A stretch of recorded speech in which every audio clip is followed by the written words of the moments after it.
greetings everyone. On behalf of Nivaran, I extend a warm welcome to all of you at the 6th International Summer School on Mediation. I am Vinita Sahai, an advocate, mediator, and arbitrator, and I'm delighted to be your host for today's session.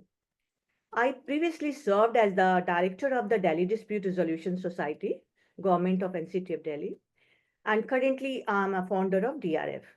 As an impaneled mediator with the Supreme Court of India, it's my honor and privilege to be a part of Nivaran, the esteemed group of mediators of the Supreme Court of India.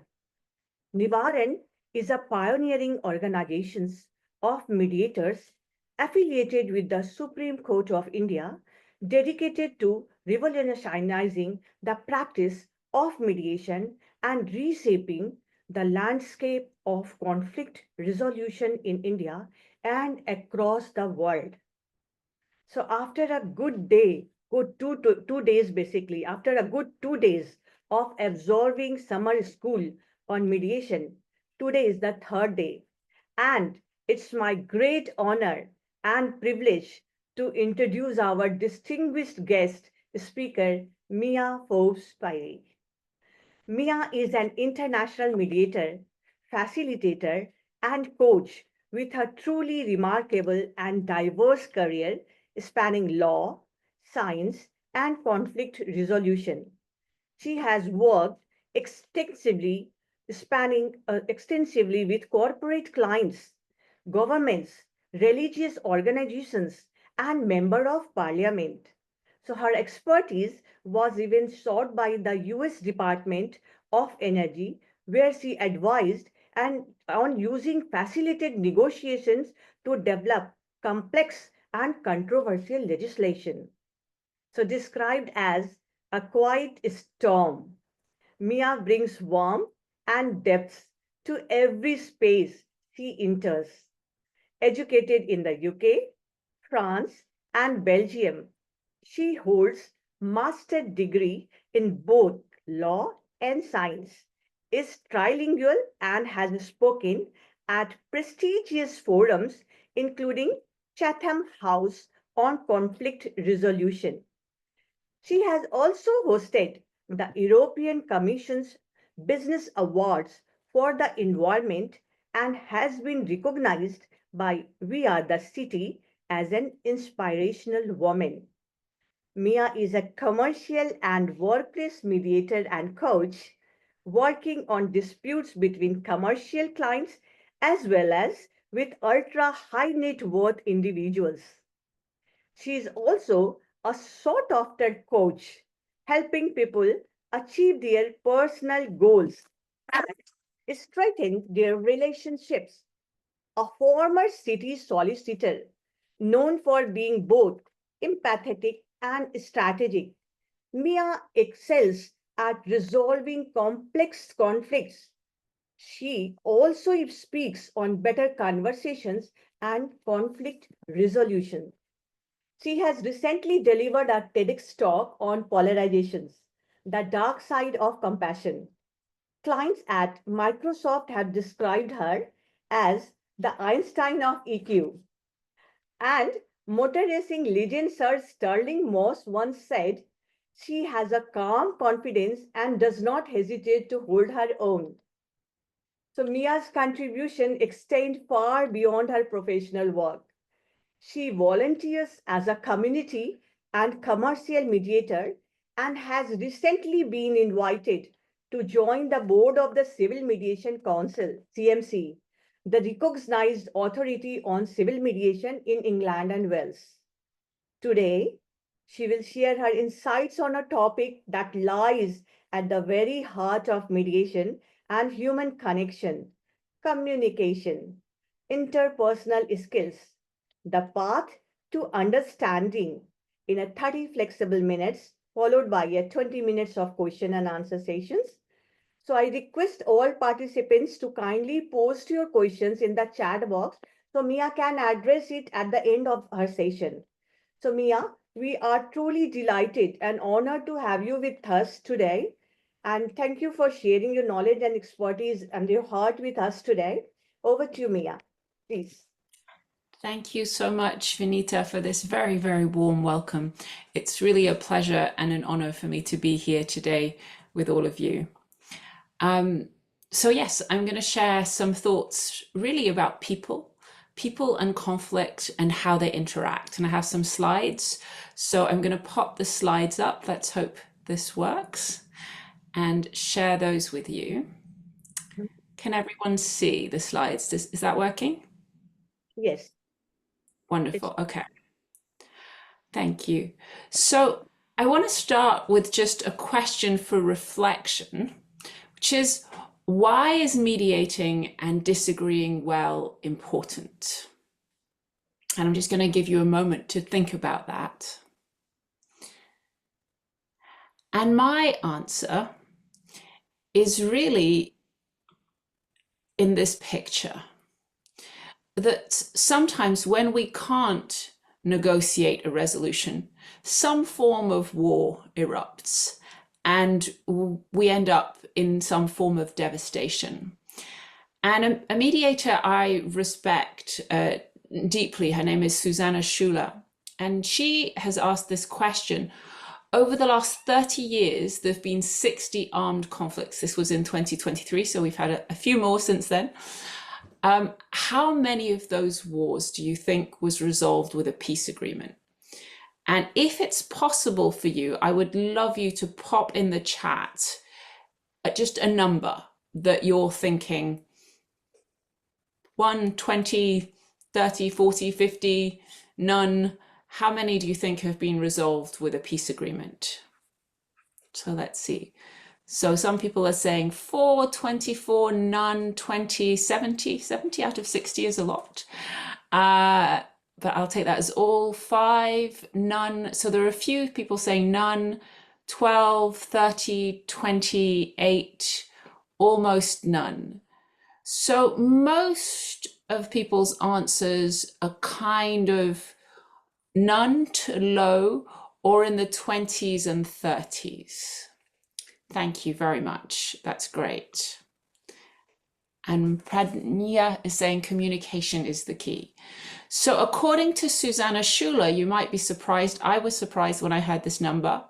44 of these conflicts have been resolved with a peace agreement.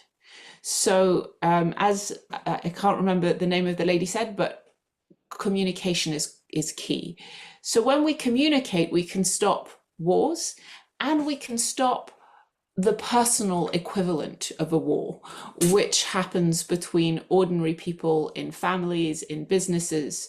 So that's really our job as a mediator. This is just a little bit about the kind of clients that I've worked with, but Vinita has very nicely summarized that, so I won't go into that. And this is where you can get in touch with me for little snippets more about this kind of thing, but I'll post that again at the end. So I want to start by just talking to you about some people who I think are exceptional and who have managed to bridge divides that a lot of people can't bridge. So the first two, I don't know if the lawyers among you recognize these people, but the lady is Ruth Bader Ginsburg and the gentleman is Antonin Scalia, and they were Supreme Court justices in America. And they had very, very different views. They had opposing views, in fact, on most things. But they were both very, very intelligent people, both intellectual giants of our time, and they became really good friends. And here we see them on holiday, I think perhaps even in India, on an elephant together. And here we see them, they acted in the same opera because they both had a deep love of opera. So what this tells us is people who are very different and have different opinions can get on if they have the right psychology, if they have the right skills and the right way of being. The next people I'm going to show you this is C.P. Ellis and Anne Atwater. And essentially, C.P. Ellis was a former Grand Exotic Cyclops of the Ku Klux Klan. For those who don't know what the Ku Klux Klan is, it's a sort of white supremacist organization in America. And Anne Atwater was a sort of civil rights activist. And these two people met at a sort of council meeting in the area on education. And when they got to know each other, they became friends. And C.P. Ellis left the Klan and also became part of the civil rights movement. So huge changes can happen. One more person. This guy is called Daryl Davis, and I speak about him in my TEDx if you want to hear more about him. And Daryl Davis is a Black musician in America who spent his time befriending members of the Ku Klux Klan. And he says, either directly or indirectly, 200 people have left the Klan as a result of his work. So these are incredible people in the world. And I just want to remind you that these people exist. So what we're going to look at what's going on with people and what do we do about it as mediators? How do we handle these things? And the first question, this is not a question to reply yet in the chat, it's just to reflect on, is what happens when we're in conflict? So that's a bit of a picture of what happens. And if you're willing to, I'd love you to just close your eyes for a minute and take yourself back to the last time you had a difficult conversation or some form of conflict. Maybe it's in a personal scenario, maybe it's in a work scenario. And I just want you to reflect on, how did you feel? Were you relaxed? Were you stressed?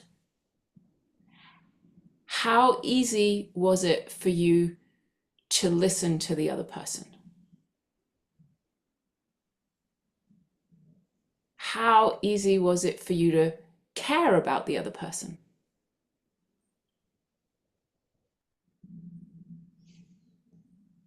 And feel compassion for them.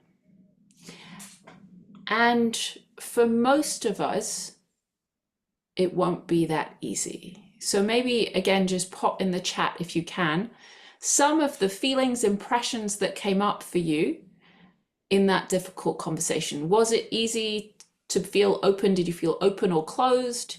Did you feel angry? Were you able to connect and listen with the other person?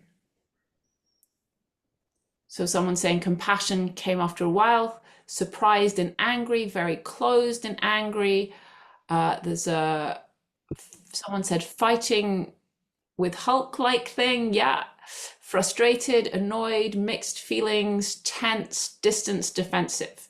Amazing. And someone was even calm and compassionate, which is very rare. Offended, sad, irritated, tense, wonderful. So thank you so much for that. So these are all the kinds of things that people feel when they're in conflict. And this is a mediation summer school. So when you help people resolve conflict, you have to remember that these are the kinds of things that people are going to be feeling. And I have some pictures that show a little bit of that. So sometimes when we think of going into conflict, we just want to avoid it at all costs. So we're closing our eyes. We just don't want to see what's going on. So this is some of what you're going to encounter. Sometimes it just feels really terrifying, like the little boy at the top of the slope, like looking down, narrow entrance. Wow, how am I ever going to do this? Sometimes, like the person who said the Hulk thing, right? Sometimes we're actually spoiling for a fight. We want a fight. Whatever shape these things take, they're part of our survival mechanism. And this is ultimately what we're afraid of. We're afraid that we're not going to survive at a body level. This is not conscious, this is not logical, this is just what's going on. And we go into these different states, which you may have heard of: fight, flight, like the gazelle running away; freeze, so People don't often talk about the fact that people can freeze, people can shut down when they're afraid. Fawn. Fawn is basically, I'm trying to be so nice because I don't want to upset you, and I just want to make sure that everything is okay and you're okay. We can go into that. And I don't have the best images for the next thing, but we can flop. So this is what animals do sometimes. They think that the best way to survive is to just flop. And so what happens is, this leads to polarization. We have a tendency to thinking in black and white, to not really seeing nuance, and to thinking that we're right and the other person's wrong. So we get polarized, we become entrenched, we become stuck. And in some forms of mediation, they talk about losing empowerment and recognition. So becoming disempowered and not being able to see the other person fully as another person. We see them as an obstacle in the way of what we want. So this is polarization, has a breakdown in communication. And what we want to do, we may not be able to reverse it completely, but we want to move people ideally to being on the same side, looking at the problem, and to having empathy, understanding, and validation for each other. Now, this may not be possible, but at least we want to be empathizing, understanding, and validating people. So I have another little question for you. And we're gonna jump around a little bit, but do you believe your thoughts? So just pop in the chat, yes, no, maybe. Do you believe your thoughts? So we've got a couple of yeses. Yes, often. Yes, yes, yes, not always, sometimes. Yes, yes, and no. Sometimes, mostly. Yes, yes, yes. So a lot of, someone says, of course. 70% of the time, sometimes. Okay, brilliant. Thank you very much. So most of those answers were yes. And most people believe their thoughts. And this is common, except our thoughts, sometimes we have terrible thoughts, right? Sometimes we think that we're useless, that we can't do anything. So sometimes we think really bad things about ourselves. Sometimes we think really bad things about each other. So let's just begin to question that.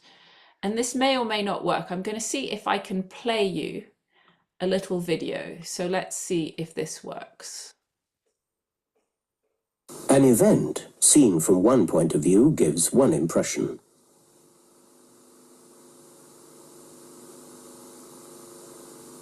Seen from another point of view, it gives quite a different impression.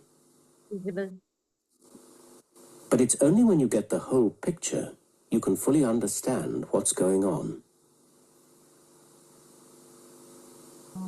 Near the video is not visible. Oh, the video was not visible. I'm sorry.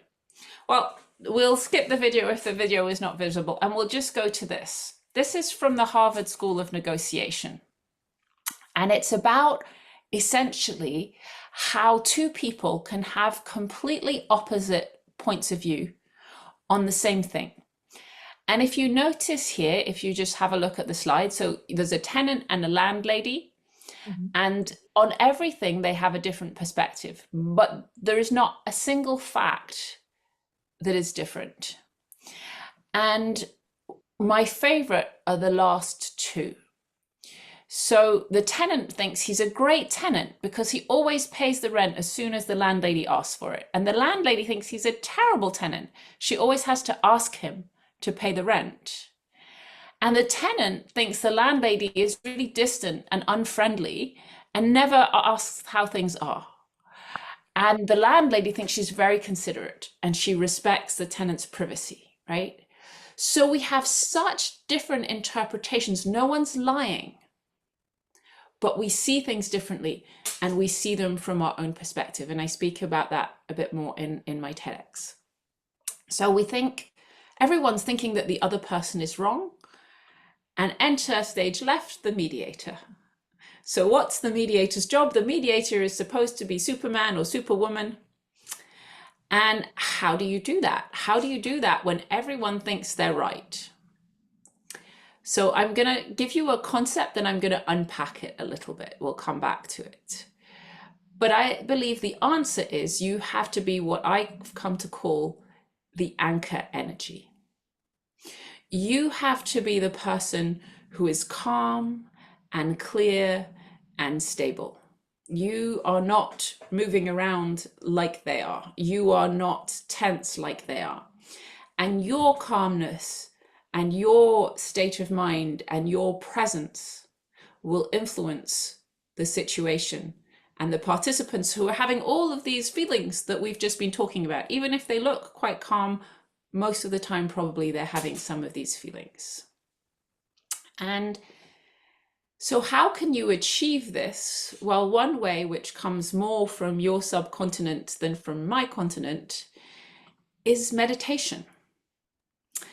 And I know a lot of very senior mediators from sort of maybe from the generation before me who meditate, but they would never say publicly that they meditate, because meditation is maybe seen as more hippie, whatever. It's become more mainstream. But essentially, we need some way, whether it's meditation or something else, of being aware of what's happening inside of us. Because we can't control our feelings if we're not aware of our feelings. And we definitely, as mediators, need to not be run by our feelings. So my next question is, as a mediator, do you need to be compassionate or dispassionate? And again, maybe pop some thoughts into the chat. Amar says, yes, I do. Compassionate, dispassionate, compassionate and empathetic, dispassionate, compassionate, neutral. Yes, definitely compassionate. A lot of compassion, neutral, both according to the situation, both. Compassionate but neutral. Great. Dispassionate. So a mix of answers. And some of you said both.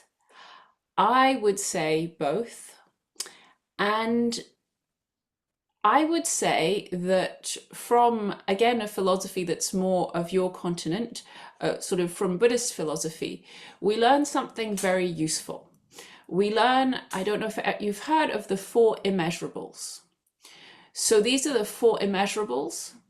We need to have kindness, compassion, equanimity, which is that neutrality or that indifference, and joy we can think of as sort of positivity. We are the keeper of hope as a mediator. So we have to believe that it's going to work out and we can help the parties to work out. And if you have one of these things, but not the others, you are going to be imbalanced. So we really need to learn to balance our level of compassion with a certain level of equanimity. So that's really important. So I'm going to start with the things that we would like to help people achieve or to achieve in ourselves in difficult conversations. And we're going to go quite quickly through those, but this is to know, what are we aiming for? And we are not going to be able to help everyone achieve these things, but we at least need to achieve them for ourselves. So first of all, we need to have an understanding of control. And we need to understand what we control and what we don't control. And this is really important and ultimately really empowering. So with these things, us, the other person, and the relationship, what do we control? Again, pop some answers in the chat. Do we control ourselves, the other person, the relationship when we're in a difficult conversation? Brilliant. So everyone is answering ourselves. And someone answered ourselves and the relationship. Perfect. So that's right. We have most control over ourselves. We have some control over the relationship. We may be able to influence the other person, but we should never believe that we have control over the other person. And that's where people, all of us, get really a bit messy and we get undifferentiated. So the next rule of difficult conversations, which we're involved in as mediators, is differentiation. And when I say differentiation, I don't mean the mathematical kind of differentiation. I mean, let's not get entangled in this mess of the other person, of thinking we have control over the other person. Let's not fall into that. Let's understand that it's okay to have different opinions. It's okay to have different views. It's okay to be different. And I don't know if any of you have seen the film Dirty Dancing, which was a classic when I was younger. But this is a picture from the film Dirty Dancing where Patrick Swayze is saying, this is my dance space and this is your dance space. You don't come into my dance space and I won't come into your dance space. So this is differentiation. We're having a respect and we're knowing that it's okay for the other person, their culture, their way of being, to have that way of thinking. And then we need to have self-esteem, and we need to help people develop their self-esteem as a mediator. And that means helping them come back to themselves. And I'm gonna go through this reasonably quickly, but there's a difference between self-confidence and self-esteem. So self-confidence is about our ability, and confidence says, you've got this. Or in the words of Barack Obama, yes, we can do this. That's what confidence is about. Self-esteem is a lot deeper. Self-esteem really at its fundamental core says, I matter no matter what. And not only do I matter, but you matter too. And sometimes we find people who are a bit superior. They're what we call grandiose. They're one up. They think they're better than other people. This is a form of insecurity. We think of it sometimes as confidence. This is not confidence. If I think I'm better than you, I may be better than you at something, but if as a person I think I'm better than you, then I'm insecure. That's a problem. And then we have what we classically think of as insecurity, shame, and insecurity, and that's one down. And both of these are a lack of self-esteem. And real self-esteem is same as. I matter no matter what, you matter no matter what. And this is the attitude that we need to take as mediators when we come in contact with our clients, that we matter, that they matter, that the other person matters. And that brings us to a deep kind of mutual respect and curiosity.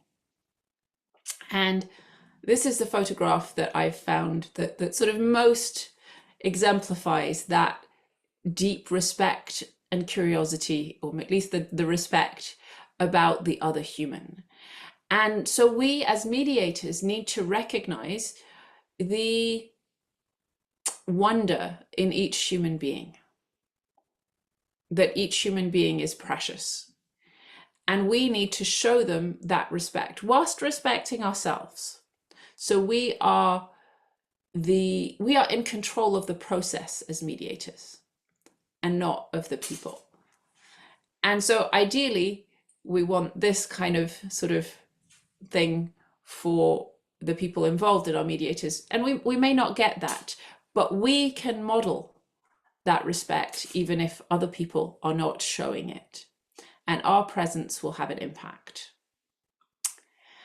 And then we want to understand that there's a difference between understanding and agreeing. And this is key to the mediator, and it's key to helping the parties to understand. So I may understand your point of view. it does not mean that I agree with it. And the example that I give often, which is a silly example, is you may look at the moon and tell me, the moon is pink with purple dots. And I can say to you, wow. So from your perspective, the moon is pink with purple dots. I do not have to agree with you to seek to understand your perspective. And so I'm aware of time, but I'm going to talk you very quickly through the 5 levels of listening.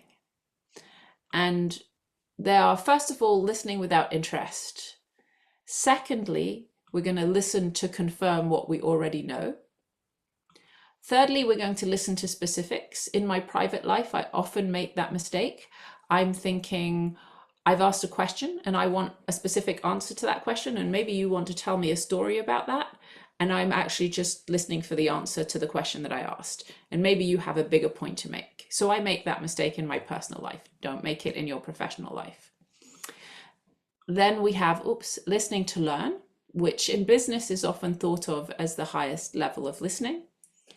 And then even higher than that, we have listening generously. And that's where we're listening not just to what people are saying, we're also listening to their feelings and thought and what's going on behind.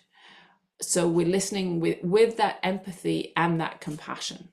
And we want to be somewhere here on this scale. And this is how we become the anchor energy.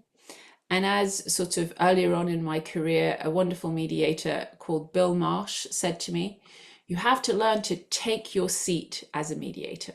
So you have to learn to embody the presence and to take your role as head of the process. You are leading the process. And so we're just going to look at one key skill. And that key skill is really showing that you've listened and understood. We sometimes call it reflecting back or mirroring. And this is such a useful skill. It's used in sort of diplomacy. The FBI negotiator, Chris Voss, talks about it. I highly recommend this book. It's a great and easy to read book.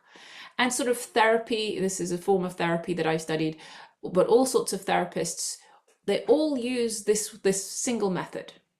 And basically, how do we do it? What's a reflection? So a reflection means someone has said something. One of the parties in the mediation has said something, and you repeat back to them basically what you said, and you're completely engaged with that person. Now, this may seem silly, but remember, all of these amazing people who do it and find it effective. So this is something you can practice in your everyday life. Why do we reflect? We talked earlier about how people become disempowered and stop recognizing each other and themselves in mediation, in conflict. So when we reflect back what we've heard someone say, we can then help them to feel more empowered and more recognized. And when they're more connected with themselves, it's easier for them to make changes. So you may want to take a screenshot of this next slide. And this can be really helpful in showing you how to do that. So someone says something. So Sarah says the thing I said about the moon, and you're going to say, so Sarah, what I'm hearing you say is that the moon is purple with pink dots, or the moon is pink with purple dots. And then we're going to check, have I understood you correctly? Is that right? And if Sarah says, no, that's not right, we're not going to be offended. We're going to go, oh, okay, tell me more, right? So we want to encourage understanding. And very often, actually, someone might say something unpleasant. And when they say something unpleasant and we reflect it back to them, so what you're saying is that so-and-so is really a horrible person or whatever, they may correct you, even if that is what they said. They may say, well, I didn't really mean that. Or they may agree with you and say, yes, that's really what I mean. But either way, we're helping them to regulate. We're helping them to calm down, to feel understood and listened to. And if there's one skill you need to learn as a mediator, that is your first skill.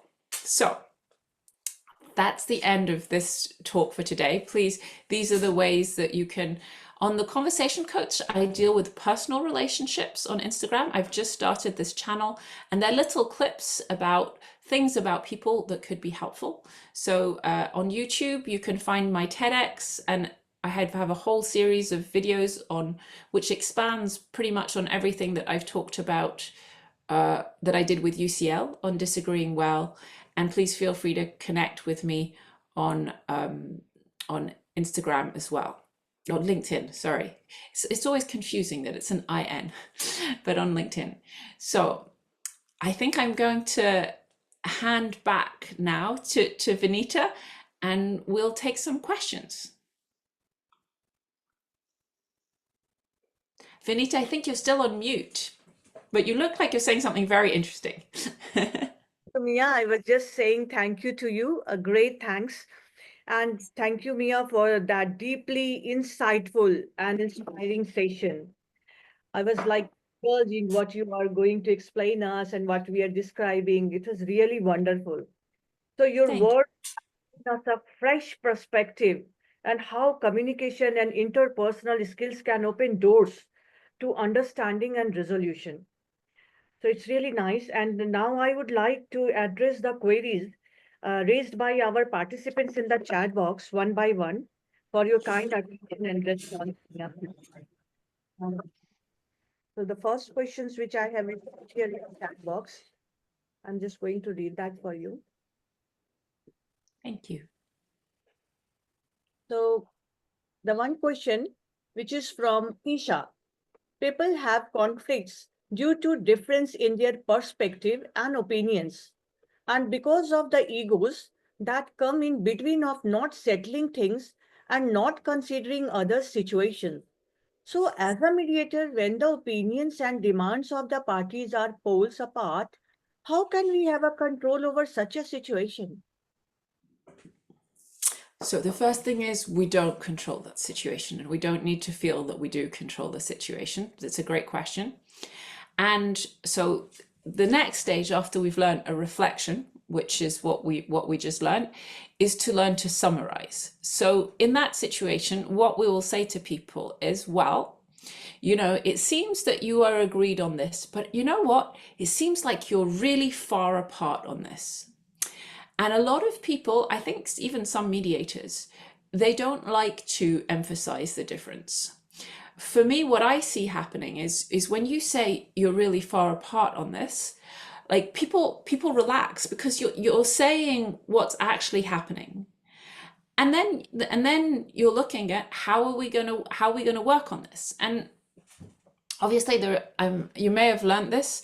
There are different types of mediation, and you can mediate with everyone in the room, and you can do shuttle mediation where you go from one room to another.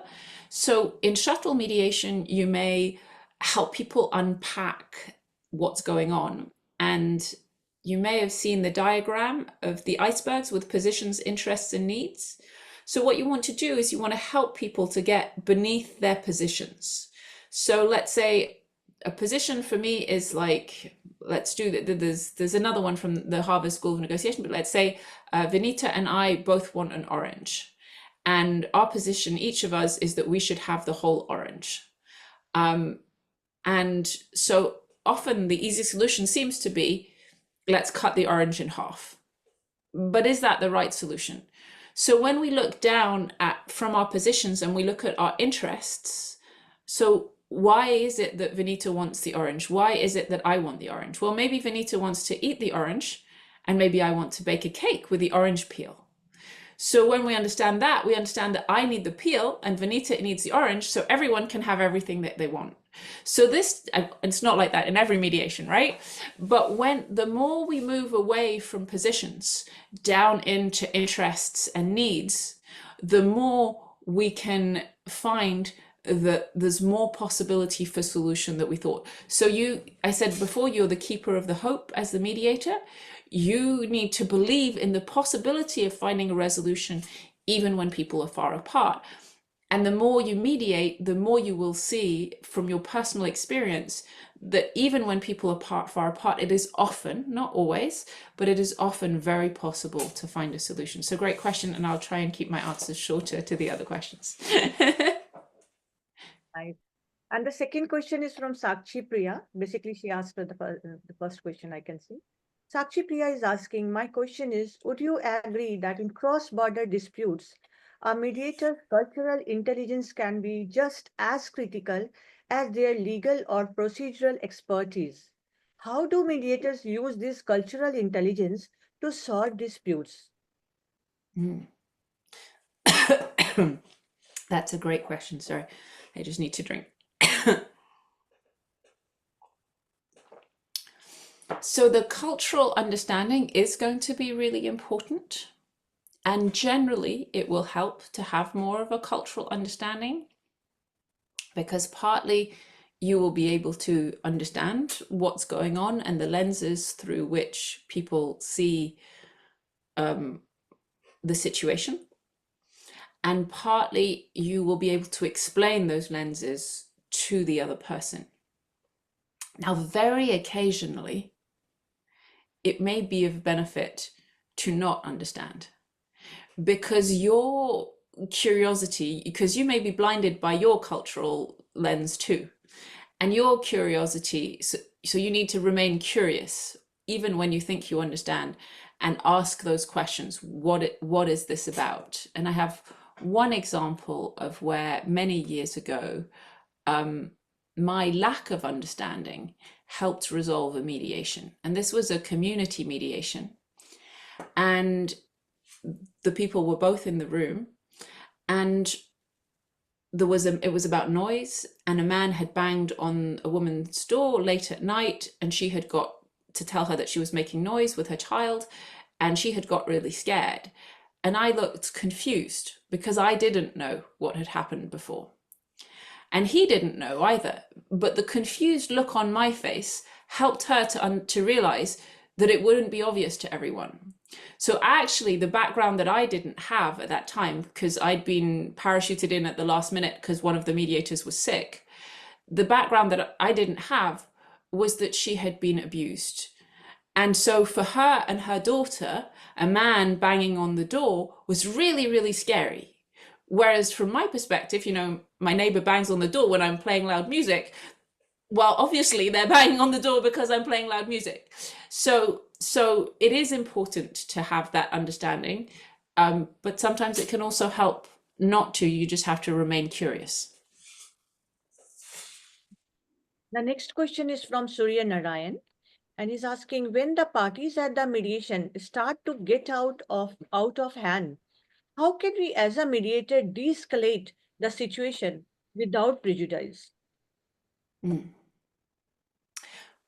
Great question. How do we de-escalate when the parties are escalating? And I think the first thing is for us not to be thrown by that. So again, an example from community mediation from many years ago. I remember seeing two clients separately and then bringing them together, because that was the format that we used in the community mediation. And they had been very calm, very pleasant separately. And this man stood up, threw his papers on the ground, and started saying really unpleasant things. And I was like, wow, this is going to be an interesting mediation, right? So the first thing is for you, don't be thrown. Don't be thrown by this. And then we use this great skill, right, that we've just learned. It's so simple, but it applies in so many contexts. And we can say, wow, I'm seeing, so what we're reflecting back first is I'm seeing that you're really upset, because that's the main thing that's going on, right? I'm seeing that you're really upset, and I'm noticing that you're saying this, this, and this. So would you be willing to sit down so that we can discuss it? And 9 times out of 10, that will de-escalate the situation. So I want to give you another example too. I was working with some politicians on something, and this woman was used to everyone sitting around in a horseshoe, and I had them in small groups. And she's a very powerful woman. And she stood up and she said to me, I don't like these small groups. We normally do it like this, blah, blah, blah. And so instead of sort of fighting back, which is what your nature is to do, that is your nature is to go, oh gosh, this person is coming towards me, I'm going to defend myself. Is to say, so I came straight towards her. Wow, I'm hearing you really don't like this, right? I'm not offended that she doesn't like my small groups. I'm like, I'm hearing that you really don't like this and you think this is really not going to work. And she's like, yeah. And I said, okay, in my experience, this works really well. Would you be willing to give it a go for half an hour? And if it still really doesn't work for you, we'll change it. She said, yeah, okay. And since then, me and her, we've been on very good terms. So it's really, the role of the mediator is not to react the way a normal human being would. It's not to react from your defenses. Thank you. I'm not doing very well at answering shortly. I'm sorry. One question here, but the name is not displaying. It's from Samsung. But the question is interesting. What to do if you mirror their speech and they get aggravated? That's going to be about how you mirror their speech. But if you mirror it well, and this is why you need to practice in your everyday life, you can practice with your family, you can practice at the shops. When we mirror people's speech, we need to match their intensity. So we don't want to sound like someone at the local council who's bored and fed up and is like, oh yeah, I'm hearing you say this, this, and this. No, I'm hearing you're really angry. Like I'm matching the intensity. And I'm not doing it in a way that sounds like I'm superior or inferior or making fun of them. I'm not like, oh, I can see you're really angry. Like, so it's your tone, you're being respectful and you're meeting the person. And it's a very rare, it may happen every so often. Nothing in conversations is 100% reliable. But it's very, very rare that if you learn to mirror really well, people will get offended. Yes, ma'am. Thank you. And one question is from Joanna, and he's asking, have you ever been intimidated by a client as a mediator that has affected your communication skills? Have I ever been intimidated? Yes. By a client as a mediator that it affected your communication skills?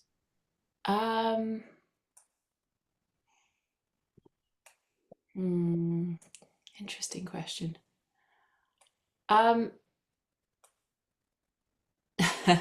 So this is a bit embarrassing, but there's one sort of joint mediation that I did where very many years ago where I felt a little bit uncomfortable, and fortunately I was co-mediating and my co-mediator did not feel uncomfortable.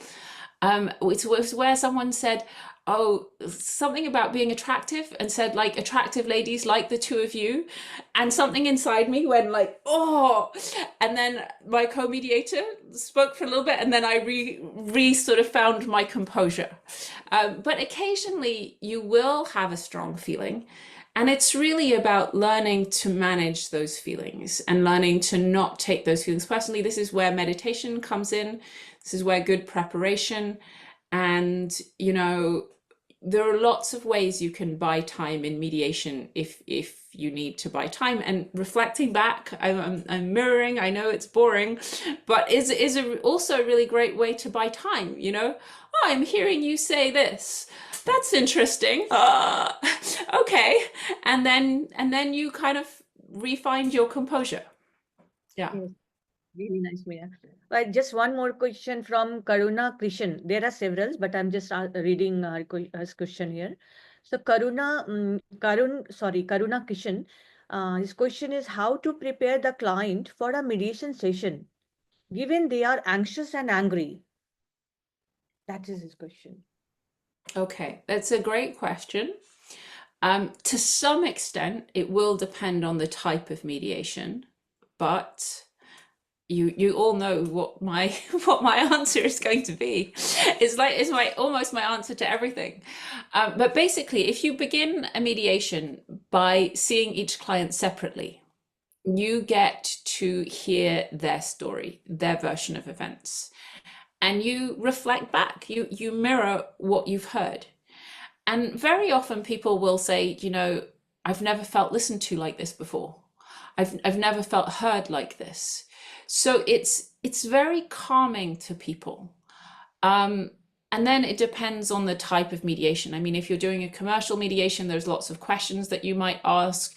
You're going to want to know, like, how much they've spent on lawyers, and this any mediation that sort of involves lawyers, you may want to know how much they've spent on lawyers, how much they predict they will spend, things like that. So things like that will differ from mediation to mediation, and the purpose of knowing kind of that kind of information is that you want to be able to say, do you really want to spend this much? Or is this like going beyond the level of the claim? Or there are all sorts of questions that and ideas that can come out of that. But really, it's important, if you can, to meet with each client first and to listen to them, to understand what's going on with them, and often to ask them what it is they want to get out of the mediation realistically. And you can also ask them to reflect on, you know, what are the strengths and weaknesses of their position, their case. There's a lot of things you can ask, but the main thing is to listen to each party and show them that you've understood them. Oh, and obviously, sorry, in some cases, to make sure that they understand the role of a mediator.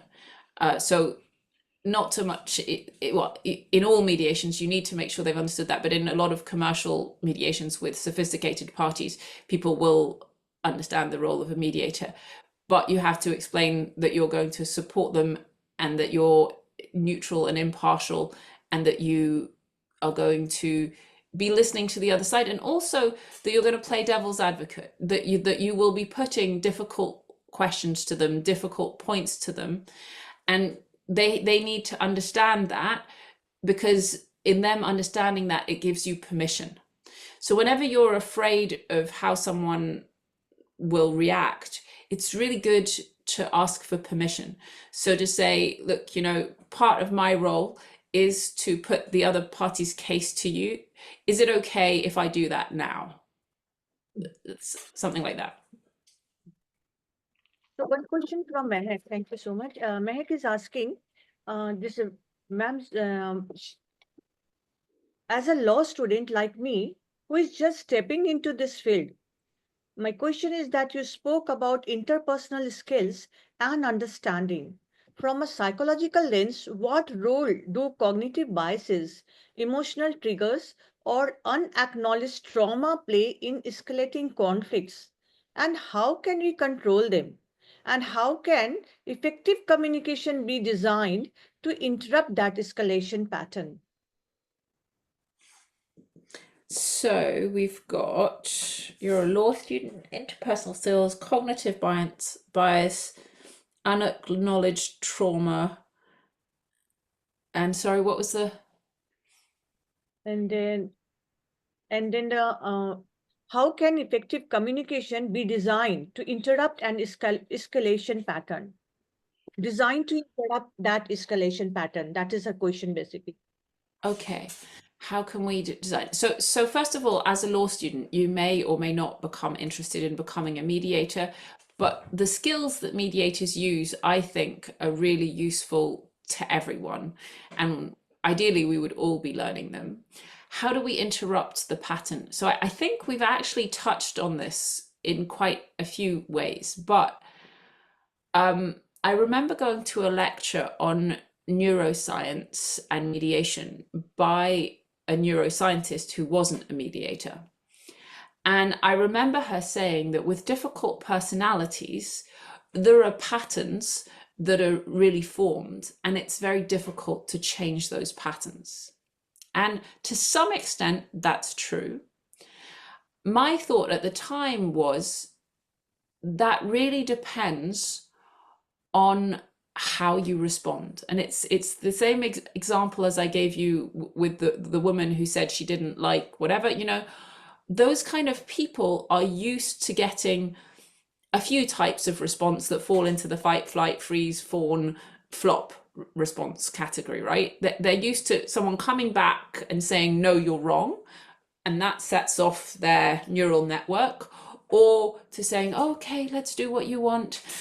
But they're not used to just being met as an equal by an equal, and to being respected and what they're saying respected, and to having you reflect it back.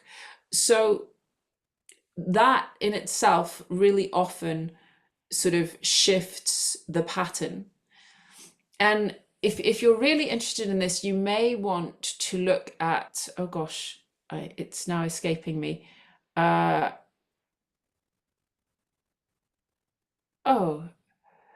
anyway, there's a theory. I will let Nirvana and people know, and we can send it to you.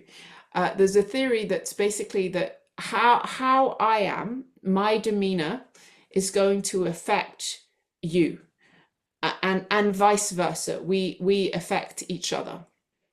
And so basically we want to affect this dynamic positively. So if you think about it just like from everyday experience, if you're at work or at home, but let's say at work, someone comes into your office and they're really stressed. Oh my God, something's happened. This is really bad, blah, blah, blah, blah. If you get really stressed too, you're like, oh my God, that's terrible. And now everyone is in this stressed mess, right? But if you stay calm and you're like, oh, wow, sounds like something really bad happened. What are we going to do about this? You start to affect their neural network and the dynamic.